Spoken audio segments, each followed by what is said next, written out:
your fourth stimulus check update, daily news report, as well as recurring stimulus check update, including a very fascinating new stimulus idea that no other channel is talking about right now, more news on the eviction moratorium extension, and lastly, breaking news, another 320,000 student loan borrowers going to get student loan forgiveness. This is huge, guys. Find out if you're one of them in today's video. But first, I want to say welcome back to all my subscribers. I really appreciate you guys. We cover all things personal finance, investing, cryptocurrencies, stock market updates, and of course, stimulus check updates and stimulus package updates. So if you have not already, join the family, hit the subscribe button, and tap the notification bell. That way you're notified as soon as I release new videos and updates. And let's go ahead and jump in. While the Delta variant is raging across the United States and people are preparing for their booster shots starting next month, President Biden is sharing the love by shipping the first of the 500 million Pfizer doses that he pledged to donate globally. I know it may not seem like the best idea right now, but hear me out. I promise this could actually turn into more stimulus if we play our cards right. So listen up. So President Biden is sending 488,370 doses of Pfizer to Rwanda through the global program.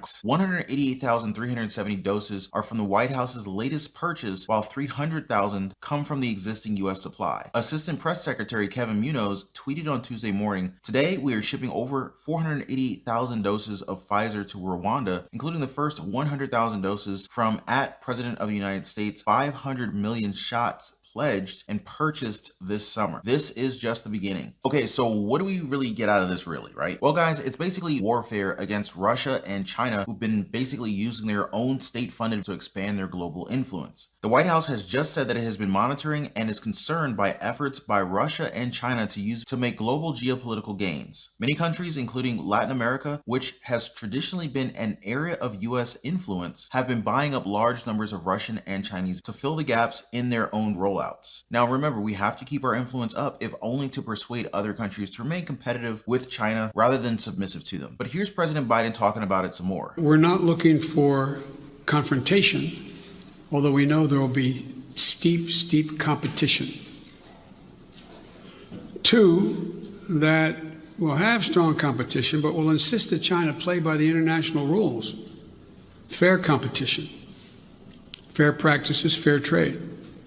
And to extend the idea of stimulus, let's talk about House Representative Mo Brooks' bill to force communist China to pay for America's trillions in losses. Now, if this pushes through, we could actually see some major stimulus going, and even better, get communist China to pay for it. There's a lot of meaty information here, so stick with me, guys. Now, according to Brooks, communist China must atone for its wrongdoing by compensating America and Americans for losses suffered as a result of, regardless of whether China's conduct was negligent, reckless, or intentional, China knowingly created in the Wuhan Institute without implementing the necessary containment measures needed to prevent circling the globe and millions. Not only did China lie about the origins, China also lied and covered up both the contagiousness and the lethality of the, while still allowing international travel and thus exporting a global. China's lies holds communist China accountable for their horrible actions and compensates American citizens and governments for the losses suffered at the hands of communist China. And he's already included the stimulus he's planning with the deal. Allow individuals to be made whole from their injuries, including loss of earnings, medical expense loss, replacement services loss, and loss due to death. Financial losses of American businesses caused by the reimbursement of all money spent from the Federal General Treasury Fund to respond to them, and reimbursement of all financial losses of each state and locality resulting from the. It's basically saying, make your own stimulus, guys. Now, as for how, the bill plans to impose a 10% tariff on Chinese products coming into the United States and an increase of 10% per year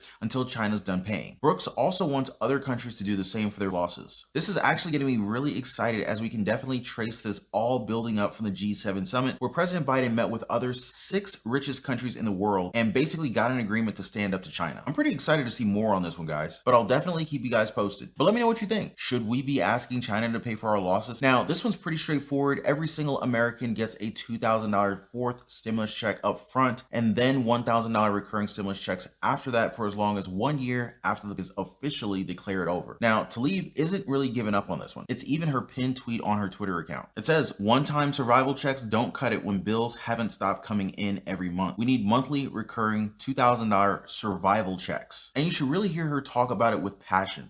Stop messing with the people's money. They want it. Let's give it to them. It's going to help our local economy It's going to give people human dignity because they get to decide, do I pay my water bill, my light bill? They get to decide if it goes towards their rent. And trust me, no one wants to be out on the street. So when we provide this money, it is going to go towards people's quality of life. We made a promise, we should keep it.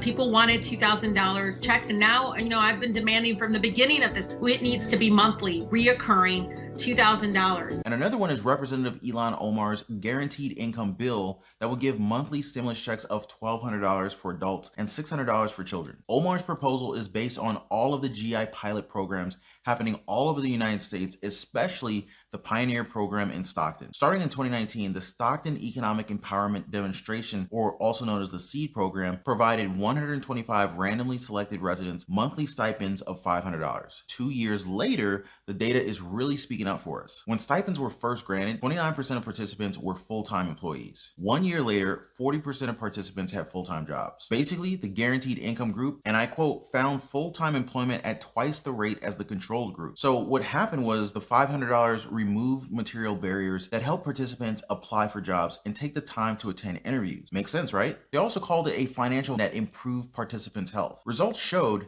that depression and anxiety levels were lower among the group. This had the double effect of lowering their stress and giving them the time to set goals and perform better when seeking full-time employment. But what do you think, guys? Is it making sense now? More stimulus coming up, so stay right there. And of course, we're saving the best for last, the $320,000 student loan forgiveness. Get excited, guys. More stimulus-related news for you guys.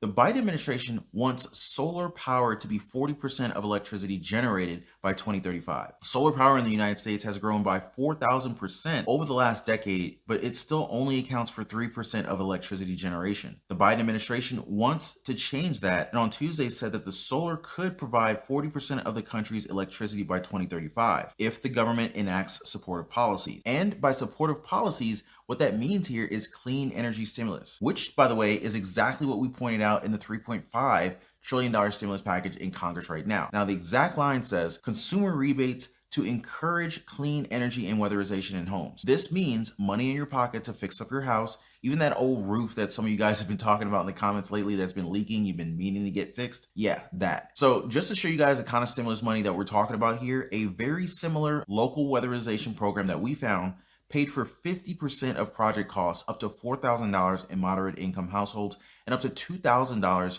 for higher income households. There are also rebates for air sealing and insulating their attic or basement. For moderate income customers, a $500 incentive is available per area up to $1,000. Higher income households are eligible for a $250 incentive per area up to $500. And this is just the weatherization that we're talking about here. This could definitely go up when we factor in clean energy stimulus rebates. I'll be sure to give you guys the details once Congress passes it along. Really excited for this one, guys. Now, another bit of stimulus good news is Biden's eviction moratorium extension is staying in place as a federal appeals court on Friday rejected an effort to block the Biden administration's new eviction moratorium. Due to serious public demand, Biden extended the eviction moratorium up until October 3rd, 2021 in counties with high rates of community transmission. Most of the United States, since most cities are still experiencing high rates of community transmission right now. Biden said his hope is this new targeted action would in some way cover close to 90% of Americans who are renters. Even though President Biden initially said he wouldn't be able to do this due to recent court decisions, he said it was still worth at least a try. President Biden said that he sought input from the constitutional scholars to determine whether or not the CDC actually had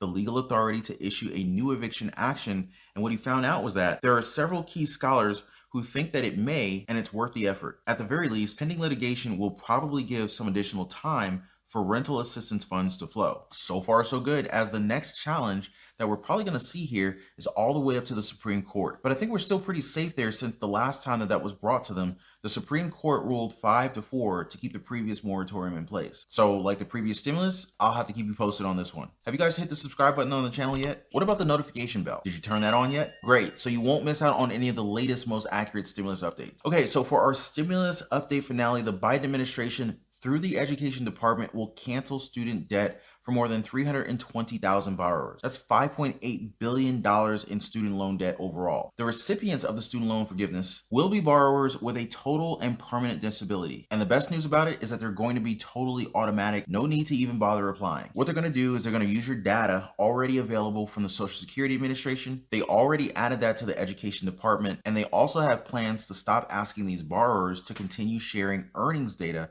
after they receive the relief. Now, as Education Secretary Miguel Cardona said, we've heard loud and clear from the borrowers with disabilities and advocates about the need for this change, and we are excited to follow through on it. This change reduces red tape with the aim of making processes as simple as possible for borrowers who need support. Great news, right, guys? Now, as for the rest of us who are still sitting around waiting for President Biden's $50,000 or even $10,000 in student loan forgiveness, we still have some time on our hands thanks to the latest extension of the student loan pause. Now, this particular pause extension covers student loan repayment, interest, and collections until January 31st, 2022. Now, as the official statement said, the payment pause has been a lifeline that allowed millions of Americans to focus on their families, health, and finances instead of student loans during this national emergency. Not to mention, this will also give President Biden and the Democrats more time to deliver on their campaign promises. Wow, that is a lot of stimulus all in just one video. Did you guys catch all that? Well, you can always rewatch this if you want. The videos are available right here on our channel. And by the way, you should also definitely check out the playlist section for a deep dive into your favorite stimulus topics